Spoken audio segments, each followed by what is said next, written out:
దేవునికి స్తోత్రం. హల్లెలూయా. ప్రభునందు ప్రియా దేవుని ప్రియులారా, ప్రభు పేరట మీ అందరికి వందనాలు, శుభాలు. మరణాత. బాగున్నారండి? మీ అందరూ బాగున్నారని తలంచుచు మన ప్రభువును రక్షకుడు అనే యేసుక్రీస్తు యొక్క నామమున శుభాలు తెలియపరుస్తున్నాను. ఈరోజు దేవుని లేఖనముల ద్వారా మరి మనం రోజు చదువుతున్న పాఠములు 7వ అధ్యాయము మొదటి నుండి కొన్ని వచనాలుగా మనం భావిస్తాం. మరి మొదటి కొరింథీ పత్రిక 7వ అధ్యాయంలో ప్రభు మాట్లాడుతున్న మాటల్ని మనం ధ్యానం చేద్దాం. 40 వచనాలు ఉన్నాయి. 2 ప్రసంగులుగా 2 మరి మెసేజ్లుగా మీకు వివరించుటకు నేను ప్రయత్నం చేస్తాను. కనుక మీ అందరూ కూడా ప్రార్థన విధానం కలిగి మీరు ఉండాలి. ప్రార్థన చేసుకుందాం. ప్రేమామయుడ, కరుణామయుడ, దయామయుడ, సృష్టికర్త, మహోన్నతుడా, మహాగణుడు అయిన మా ప్రభువా, నీ కొందనాలు, స్తుతులు, స్తోత్రాలు చెల్లిస్తూ సమయంలో ప్రభా నీ లేఖనమును బట్టి, నీ వాక్యమును బట్టి, నీ ఆత్మీయాన్ని బట్టి, నీ ఆలోచన క్రియలు బట్టి వందనాలు చెల్లిస్తూ నీ దీనదాసుడిని నేను ప్రభా నీ ఎదుట చేరి నేను స్తుతిస్తుండగా నాయన నా ఆలోచన నా తలంపులు నేను మరుగు చేసి నీ పిల్లలతో నీ బిడ్డలతో నీవే మాట్లాడి వారికి కావలసిన మాటలు నాయన నీ పిల్లలైన వారికి నీవే ఉపదేశించమని, నీవే బయలుపరచమని, నీ ఆత్మతో నింపమని, నీ ఆదరణ వారికి కలుగ చేయమని క్రీస్తు నామమును అడుగుచు నీ దీనదాసుడిని నీ సిలువ చాటుని మరుగుపరిచి నీ బిడ్డగా నన్ను వాడుకోమని యేసు క్రీస్తు నామున అడిగిచున్నాను పరమ తండ్రి, ఆమేన్. తండ్రి అయిన దేవుని సహాయం మనకు తోడుగా ఉండి ముందుకు నడిపించునుగాక, ఆమేన్. ప్రియులారా, దేవుడు తన వాక్యమును బట్టి అనేక విషయాలు ఈ కడవరి దినాల్లో అందిస్తున్నారు. యేసు ప్రభు మన గురువు అయి ఉన్నారు. యేసు ప్రభు మన తండ్రి అయి ఉన్నారు. యేసు ప్రభు ఆత్మీయురై ఉన్నారు. యేసు ప్రభు ఆదరణకర్త అయి ఉన్నారు. ప్రభువు చెప్పే ప్రతి మాట ఎటువంటిదంటే మనుషులని బలపరిచే మాటలుగా ఉన్నాయి. ఇక్కడ మనం చూసినప్పుడు మొదటి కొరింథీ పత్రిక 7వ అధ్యాయం మొదటి నుండి కొన్ని విషయాలు మనం చదువుతున్నప్పుడు ప్రభు మాట్లాడుచున్న మాటలు మనం గమనిద్దాం. 7వ అధ్యాయంలో మీరు రాసిన వాటి విషయంలో, ఇక్కడ మీరు రాసిన వాటి విషయంలో జాగ్రత్తగా ఉండాలి. ఎక్కడ పొరపాటు అర్థం చేసుకోకండి. చాలా క్లియర్ గా చాలా జాగ్రత్త కలిగి ఉండాలి. ఇదిగోండి ఇక్కడ ఏమంటున్నాడు, మరలా చెప్తున్నాను, చాలా జాగ్రత్త కలిగి మాటలు వినాలి మీరు. ఎందుకంటే కడవరి కాలంలో దేవుడు ఏం బయలుపరుస్తున్నాడు అనే విషయాల్ని మనం అర్థం చేసుకుందాం. 7వ అధ్యాయంలో మీరు రాసిన వాటి విషయమును స్త్రీని ముట్టకుండా పురుషునికి మేలు అయినను జారత్వం జరుగుచున్నందున ప్రతి వానికి సొంత భార్య ఉండవలెను, ప్రతి స్త్రీకిని సొంత భర్త ఉండవలెను, భర్త భార్యకును అలాగునే భార్య భర్తకును వారి వారి ధర్మములు నడపవలెను. చూసారు ఇక్కడ భార్యాభర్తలు ఎలా జీవించాలో, వారు ఎలాగూ ఈ లోకంలో దేవునికి పిల్లలుగా ఆయన బిడ్డలుగా ఎలా జీవించాలో ప్రభు చాలా స్పష్టంగా మనకు చెప్పుచున్నారు. ఎందుకు అంటే ప్రియులరా, జారత్వం అనేది పాపమును చేరువ చేసేది. జారత్వం అనే పదం ఏదైతే ఉందో అది మనుషులని పాపముకు మరి పాపమనే ఊబులోకి నెట్టివేసేది జారత్వం అనే పదం. కానీ ఇక్కడ ఏమంటున్నారు, జారత్వం కలిగి ఉన్న వారు ఎలా ఉండాలంటే వివాహం చేసి భార్యాభర్తలు కలిగి ఉంటే ఒంటరిగా జీవించడం నరుడికి మంచిది కాదు కాబట్టి ఏం చేశాడు, ఒకరినొకరు తోడించాడు. అంటే ఆది కాలంలో ఆదాము ఒంటరిగా జీవిస్తుంటే ఈ పాపం మనకు వచ్చేది కాదు కదా అని మీరు ప్రశ్నించవచ్చు. కానీ దేవుడు సృష్టి అంతటిలో ధర్మమును చూపించాడు. ఎందుకు అంటే ఇక్కడ మనం గమనించాలి, సృష్టిలో అన్నిటి రెండేసి సృష్టించిన దేవుడు మానవుడి దగ్గరికి వచ్చాడు, ఆలోచన చేసి ఒక మానవుడిని తన నోటు ద్వారా సృష్టించలేదు. తన స్వయముగా శ్రమపడి ఆయన ఎంతో శ్రమిస్తేనే తప్ప మానవుడు సృష్టించబడలేదు. మానవుడిను సృష్టించినప్పుడు తన స్వయశక్తితో సృష్టించాడు. అంటే నార్మల్ గా ఎవరైనా ఒక బొమ్మను తయారు చేస్తారు, ఒక వస్తువును తయారు చేస్తారు. అది బాగా సుందరంగా గొప్పగా ఉంటే ఏం చేస్తాడు, అతడుకు మొదట చేసిన వస్తువు కాబట్టి తనతో ఉండాలి, తన దగ్గరే ఉండాలని ఆశపడటంలో తప్పులేదు. ఎందుకంటే ఆ వ్యక్తి తన ప్రతిభను, తన యొక్క టాలెంట్ ను కళ్ళ ముందు పెట్టుకుంటాడు. మొదటనే చేసిన వరకు చాలా మంది మొదట తీపి గుర్తులు, మొదట వివాహమైన వారైనా, మొదటి జీవితంలో ఉద్యోగం చేసిన వారైనా, మరి మొదటలో మరి ఉద్యోగంలో జాయిన్ వారు కానీ, మొదట పెళ్లి చేసుకున్న వారు కానీ, మొదట వ్యాపారం చేసుకున్న వారు కానీ, మొదట ఏ బిజినెస్ ఏదైనా చేసిన వారు ఏం చేస్తారంటే ఒక తీపి గుర్తుగా ఉంచుకుంటారు. ప్రతిదీ కూడా ఆ వస్తువు విలువగా వారి కంటుకు కనబడుతుంది. దీనివల్లనే నా టాలెంట్ బయటపడింది, దీనివల్ల నేను బయటకు వచ్చాను, దీనివల్ల నేను బలపడ్డాను అని ఒక తీపి గుర్తుని ఉంటది. ఇవాళ దేవుడు అలాగ తయారు చేసినప్పుడు ఒక రూపం వచ్చిన తన నాసిక, తన ఆత్మను ఆ దేహంలో ఆ బొమ్మలోకి పంపించినప్పుడు, ఆ మట్టి బొమ్మలోకి పంపించినప్పుడు మనిషి అయిపోయింది. అంటే దేవునికి ఆత్మ ఒక మట్టిని మనిషి రూపంలో తయారు వస్తుందని ఆయన కూడా తయారయ్యే వరకు కూడా మరి చూసి నాకు తెలుసు నానాడు దేవుడు ఆశ్చర్యపోయి ఉండొచ్చు. ఎందుకంటే ముట్టుకున్నాడు, సేమ్ ఆయనకిలాగే ఉంది శరీరం, ముట్టుకున్నాడు ఆయనకిలాగానే ఉన్నాడు.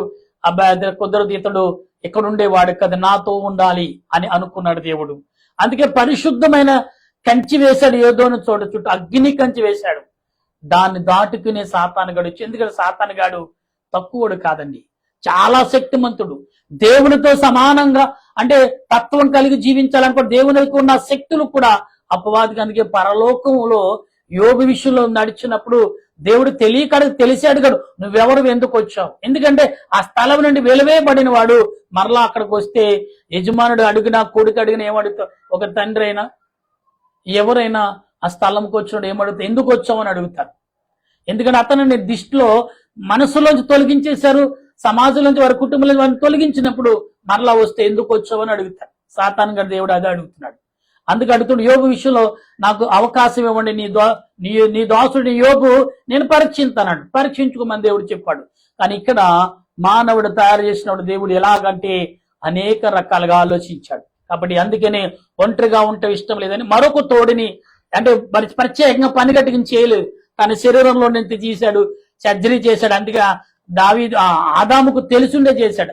ఆదాము పర్మిషన్ తో తీసుకున్నట్టే మాట్లాడతాడు. ఆదాము తన దేహాన్ని దేవుడు చీల్చినట్టుగా అని ఏమంటున్నాడు, నా ఎముకల ఎముక, నా మాంసంలో మాంసమా, నారి అని పేరు పెట్టి పిలిచాడు. దేవుడు చెప్పకుండా పిలిచాడు. ఎందుకంటే దేవుడు ఆదాము దగ్గర అధికారం తీసుకుని ఆ మనిషిని, స్త్రీని తయారు చేసినట్టుగానే మాట్లాడాడు.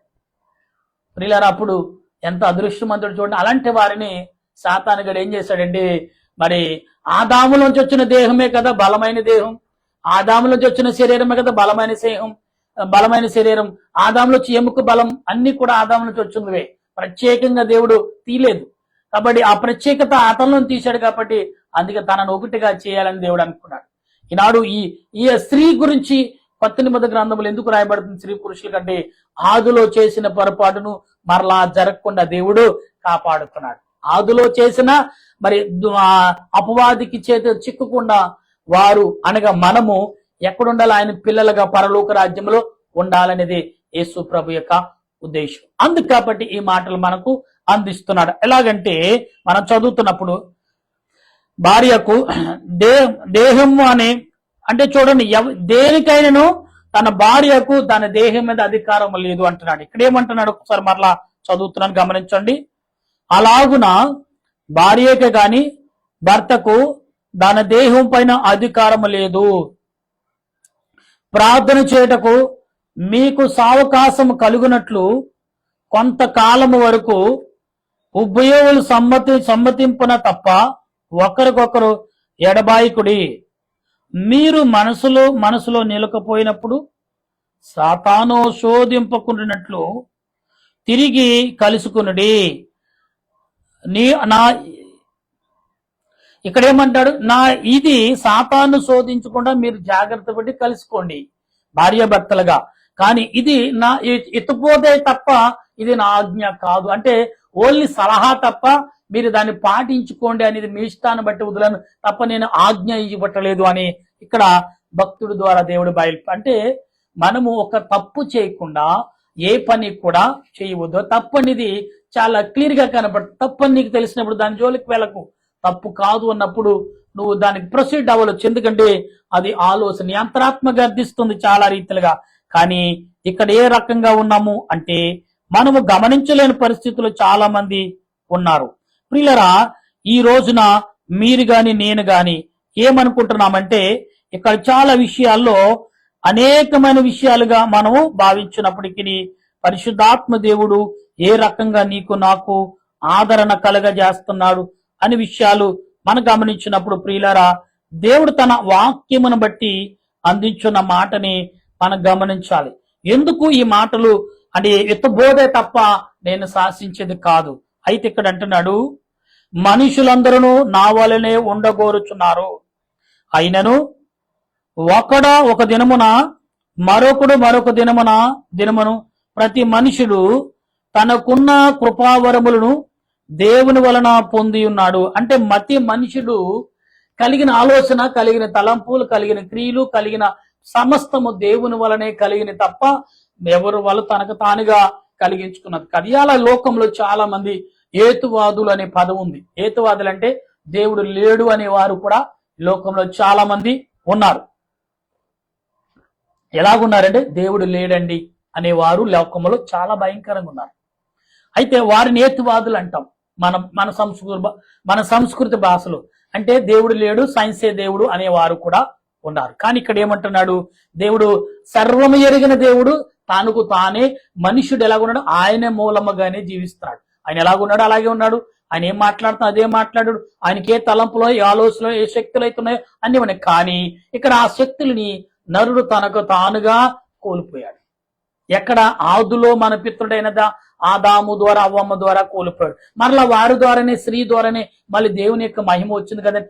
వచ్చింది కానీ ఎక్కడ దేని వల్ల మహిమను పొందుకుని మరణము నుండి మరణించిన తర్వాత మళ్ళీ పునరుద్ధానం అయిన తర్వాతే మనం సజీవులుగా దేవుని రాజ్యంలో చేరగలుగుతాం. ఇప్పుడు మరి బాప్తీసం తీసుకున్న తర్వాత ప్రభు మనకు ఆయన వచ్చాడు కదా, ఆయన శరీరము రక్త మాంసాలు ఇచ్చాడు కదా, మనం పవిత్రమే కదా. కానీ ఆ శరీర సంబంధంగా ఆత్మీయ సంబంధం కలిసి పరలోకంలో ఈ లోకంలో ఈ రీతిగా చేరాలంటే నీవు చాలా చాలా ఏంటి యజ్ఞమే చేయాలి. యజ్ఞం అంటారు కదా, చాలా మంది ఈ యొక్క మునులు చేస్తారు. యజ్ఞం అంటే దేవుడు ఎలాగున్నాడు, ఏమై ఉన్నాడు అని కొన్ని శక్తుల వరకు మునులు తపస్సు చేస్తారు. అలాంటి తపస్స నీ జీవితకాలం చేస్తున్నప్పుడు.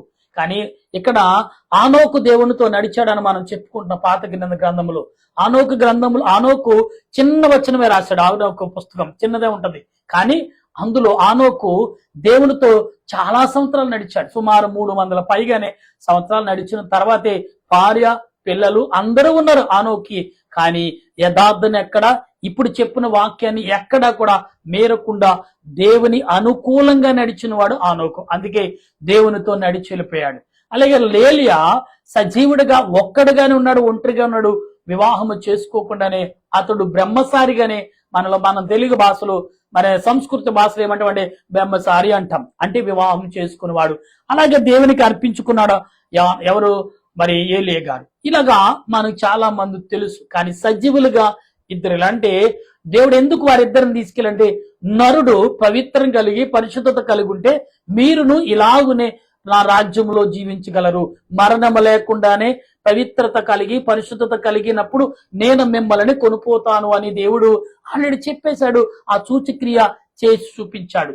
ఆయన రాకపోతే ఆయన రాజ్యములోంటి కొన్ని శక్తులు గాని, కొన్ని దేవదూతలు గాని, కొన్ని రథాలు గాని మరి ఏలియన్ అగ్ని రథాలు వచ్చి తీసుకెళ్లిపోయినాయి. అలాగే యేసు ప్రభు ఆనోకుని నడిపించుకెళ్ళిపోయాడు. మరి ఒకవేళ నిజంగా నువ్వు ఆత్మీయ సంబంధం కలిగి ఉన్నావు అనుకోండి, ఏమండి దేవుడు నిజంగా దేవదూతలు తీసుకొచ్చి ఇలా ఎత్తుకుపోతాడేమో. మనం చూస్తాం కదా, ఈ మధ్యలో గ్రాఫిక్చర్ చేసి దేవదూతల మనుషుల్ని చనిపోయిన వారిని ఎలా తీసుకెళ్లిపోతున్నాడు, పరలోకి వెళ్తే ఎలా కూడా చిత్రీకరించి మరి చూపిస్తున్నారు కదా.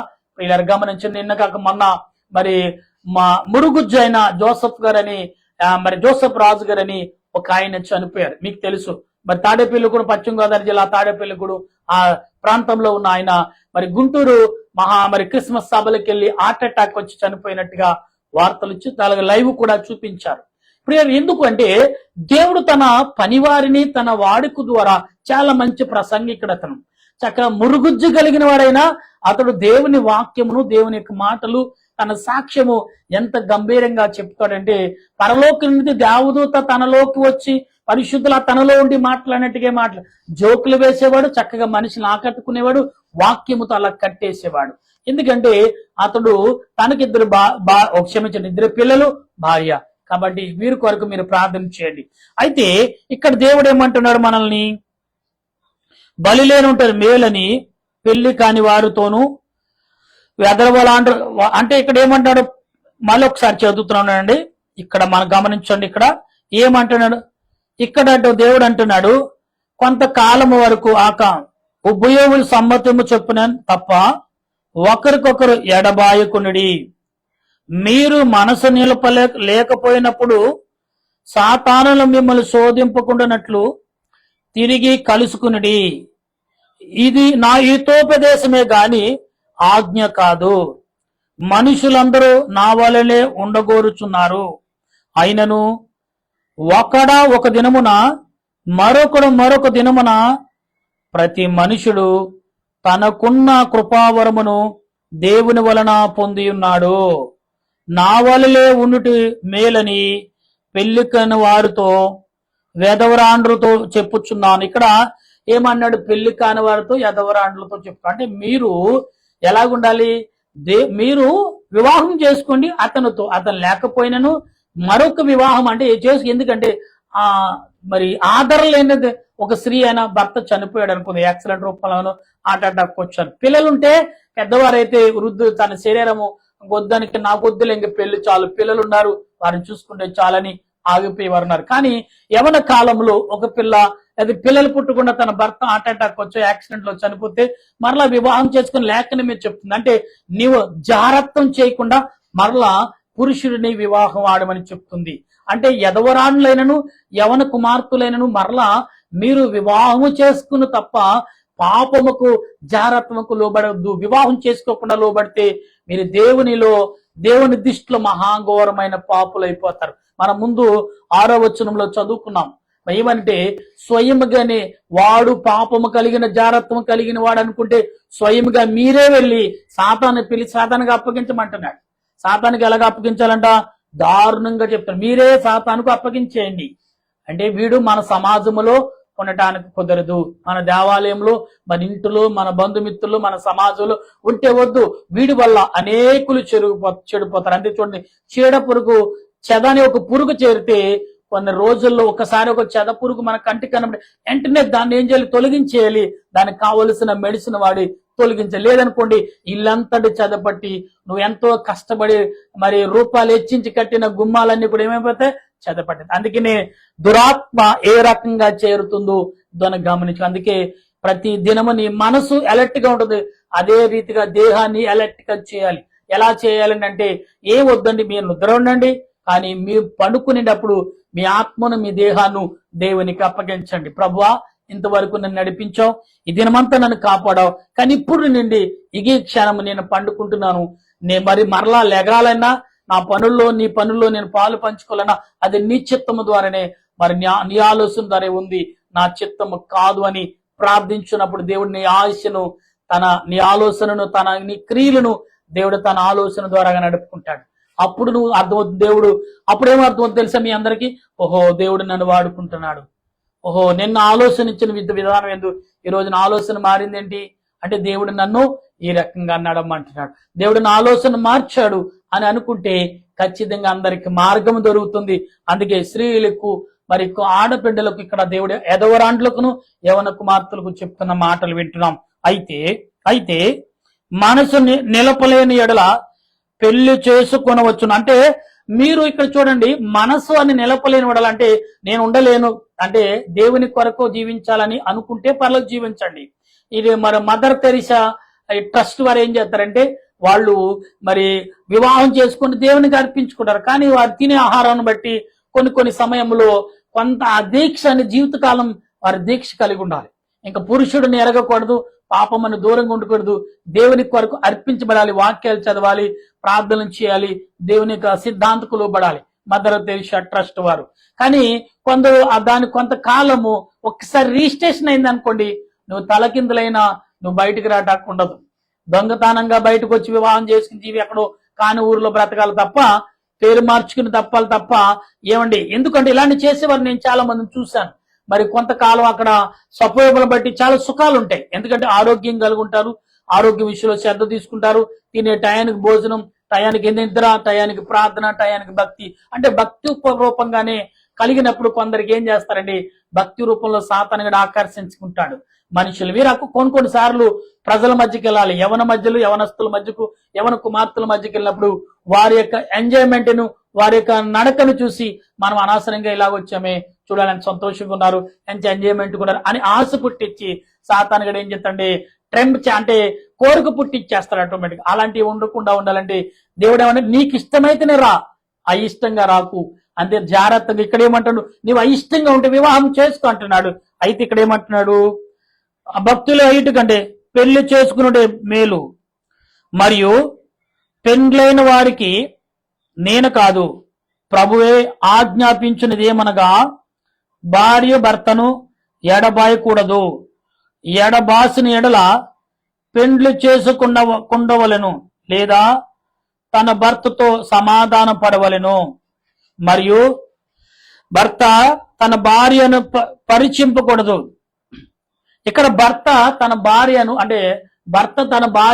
పరీక్షించకూడదు, భార్య తన భర్తను కూడా పరీక్షించకూడదు. అంటే ఒకరి మీద ఒకరి నిందలు మోపుకోకండి, ఒకరి ఎడల ఒకరు నమ్మకం కలిగి ఉండండి, ఒకరి ఎడల ఒకరు మర్యాద కలిగి ఉండండి, ఒకరి ఎడల ఒకరి విశ్వాసం కలిగి ఉండండి, ఒకరి ఎడల ఒకరి భక్తి కలిగి ఉండనని దేవుడు చెప్తున్నాడు. అయితే ఇక్కడ ఏమంటున్నాడు, నేనే తక్కిన వారితో చెప్పినదేమనగా, ఏ సహోదరుడికైనను అవిశ్వాసరాలైన భార్య ఉండి ఆమె అతనితో కాపరచే ఇష్టపడిన ఎడల అతన్ని చూడండి, ఒకడు తన భార్య ఇష్టం లేకుండా అతను కాపురం చేసినాడు, అతడు ఆమెని ఇబ్బంది పెట్టకూడదు, అంటే పరిచర్య అంటే శోధించకూడదు అంటున్నాడు.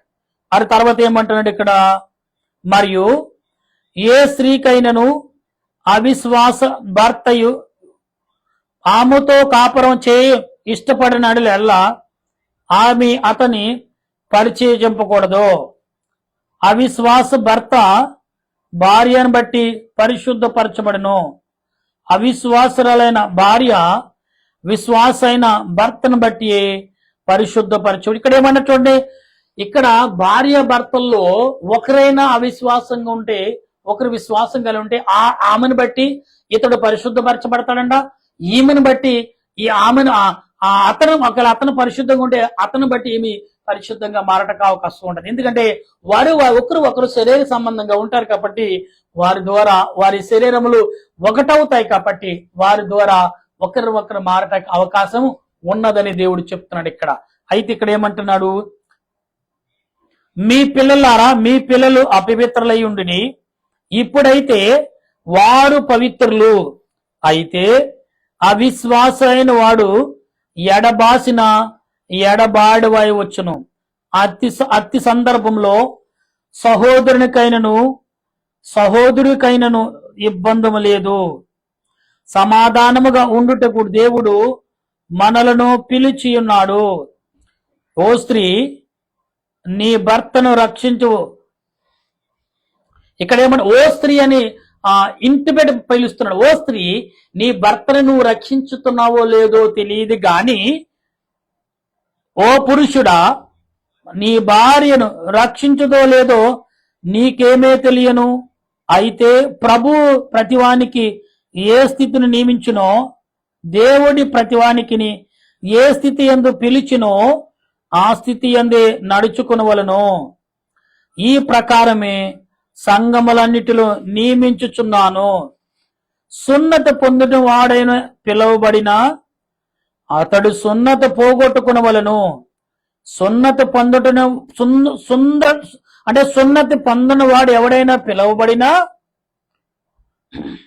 అతడు సున్నతి పొందవలను. దేవుని ఆజ్ఞలను అనుసరించుటయే ముఖ్యముగా అని సున్నతి పొందుట యందును ఏమీ లేదు, సున్నతి పొందకపోని యందు ఏమీ లేదు.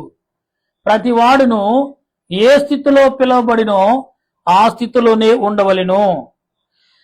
ప్రియులారా, ఇక్కడ దేవుడు ఎలాగ పిలిచాడో అలాగనే ఉండాలని ప్రభు చెప్పుచున్న మాటలు మనం వింటున్నాం. అయితే ఇక్కడ ప్రభువు చెప్పే ప్రతి మాట కూడా ఎలా ఉందంటే ఆత్మ సంబంధంగా ఉన్నది. మనం ఈ రోజున గమనించవలసిన విషయాలు చాలానే ఉన్నాయి. దానికి ఈ రోజు మనం ఎందుకంటే జారత్వం అనే పదములో మనం చేరకుండా ఉండమని ప్రభు అపోస్తులైన పౌలు ద్వారా మనకు చెప్పండి. లోకము ఎలా ఉందంటే గద్దించే సింహం వలె నోరు తెరుచుకుని ఉందంట దేవుని పిల్లలను మింగివేయటకు సాతానుగాడు. నోరు ఎంత దూరం అంటే సుమారు 100 కిలోమీటర్లు ఎంత బెజ్జం ఉంటుందో అంత నోరు తెరిచి కూర్చున్నాడు. నీవే కాదు, నీ ఇల్లుతో పాటు నీ కుటుంబం, నీ ఊరు కూడా అందులో కొట్టుకుపోవచ్చు. అంత భయంకరమైన నోరు తెరుచుకున్నాడు. కాబట్టి నా వరకే నేను ప్రార్థన చేసుకుందారు అనుకుంటున్నామో, నీ ఊరు కొరకు కూడా చేయాలి. ఎందుకంటే నువ్వు రక్షించబడితే నీ ఊళ్ళో వాళ్ళందరూ కూడా రక్షించబడి. అందుకే అంటున్నాడు నోరు తెరిచి. ఎంత నోరు? చిన్న నోరేం కాదండి, చాలా 100 కిలోమీటర్ ఒక రౌండ్ సున్నా గీస్తే ఎంత ఉంటుందో అంత నోరు సాతానుకు ఉందని దేవుడు చెప్తున్నాడు. గమనించండి. కనుక మనం ఆలోచన కలిగి ఆత్మీయ సంబంధాలు కలిగి మనము ఉండవలసిన వారమై ఉన్నాం. ప్రియులరా, దేవుడు తన వాక్యము ద్వారా ఈనాడు నీకు నాకు ఆదరణ ఇస్తున్నాడు అనే విషయాన్ని మర్చిపోవద్దు. ఎందుకంటే దేవుడు మాట్లాడేవాడు, వినేవాడు.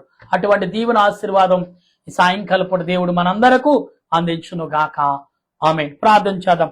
దయగల మా ప్రభువా, నీ కొందనాలు స్తోత్రాలు చెల్లిస్తూ ఈ సమయంలో నీ వాక్యమును బట్టి, నీ ఆలోచన బట్టి, నీ తలంపును బట్టి, నీ ఉద్దేశాన్ని బట్టి, నీ ఆత్మీయ నడిపిమును బట్టి నీ కొందనాలు చెల్లిస్తున్నాను. ఈ సమయంలో నీ బిడ్డలుగా ప్రభా, నీ పిల్లలైన వారికి నీ మాటలు నీవే బయలుపరచావు. కాబట్టి బయలుపరచని నీ మాటలు నీ పిల్లలందరూ కూడా స్వీకరించారని, అంగీకరించారని, నాయన లోబర్చుకున్నారని, దానివల్ల నెవరవేసుకుంటున్నారని, దానివల్ల బలపడతారని, దానివల్ల అభివృద్ధి పొందుతారని, దానివల్ల నీ మహిమను సంపాదించుకుని నీ రాజ్య వారసులుగా సిద్ధపాటు కలిగి ఉంటారని నమ్ముచు నీ దేన దాసుడని నేను ప్రార్థన చేస్తున్నాను. ఇదిగో ప్రభా, భూమి మీద తను సుమారు 850 కోట్ల ప్రజలున్నారు. సుమారు 280 భాషలు కలిగిన వారు అందరూ నీ బిడ్డలే. అన్ని దేశాల వారు అందరూ నీ మనసు కలిగిన వారే, నీ తలంపు కలిగిన వారే, నీ ఉద్దేశం కలిగి ఇప్పుడు అపోస్తులైన పౌలు చెప్పినట్లుగా ఈ 16వ వచనంలో 7:16 చెప్పినట్టుగా ఆ రీతిగానే మేము నడుచుకోవాలి. ఎందుకంటే దేవుని ఉద్దేశం వలన దేవుని రూపము కలిగి నువ్వు జీవిస్తాం తప్ప నీకంటే రూపము లేదు అని సెలవిచ్చి నీ రూపము కలిగిన మేము ఈనాడు ఏ వృత్తిలో, ఏ పనిలో, ఏ తలంపులో, ఏ ఉద్యోగంలో, ఏ రీతిగా నువ్వు దేశానికి, నీ కుటుంబం కొరకు, నీ కొరకు పనిచేస్తున్న ప్రతి పని వారిని బట్టి వందనాలు. పేరు పేరున దీవించుము, ఆశీర్వదించుము. గర్భిణి మిలిటరీ వారును, పోలీస్ శాఖ వారును, డాక్టర్లు, నర్సులు, పారిశుద్ధ వారును, కార్మికులను, రైతులను, ఇలాగే నాయన గాలి మీద, నీటి మీద, నేల మీద పనులు చేయుచున్న వారును, వ్యాపారములు చేయుచున్న వారు, ప్రయాణములు చేయుచున్న వారును బట్టి నీ కొందనాలు, స్తుతులు, స్తోత్రాలు.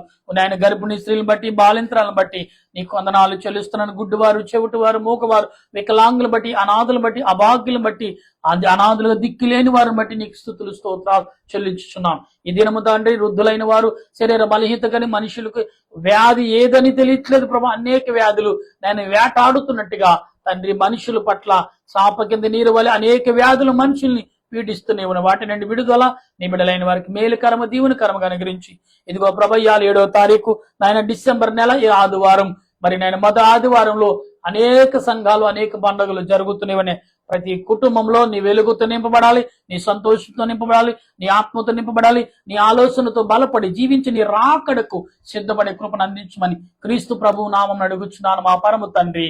ఆమేన్. పరలోక మా పరమ తండ్రి నామను పరిశుద్ధపరచునుగా, నీ రాజ్యం వచ్చునుగా, నీ చిత్తం పరలోకం మంది నెరవేరినట్టు భూమి యందు నెరవేరిన కాక మొదలు మాకు దయచేసి మా ప్రార్థన చేసిన వారిని క్షమించిన ప్రకారం మా ప్రార్థనలు క్షమించు, శోధనకి అక్కిని తప్పించు, రాజ్యము, శక్తి, మహిమా నిరంతరం నీవు నావు తండ్రి. ఆమేన్.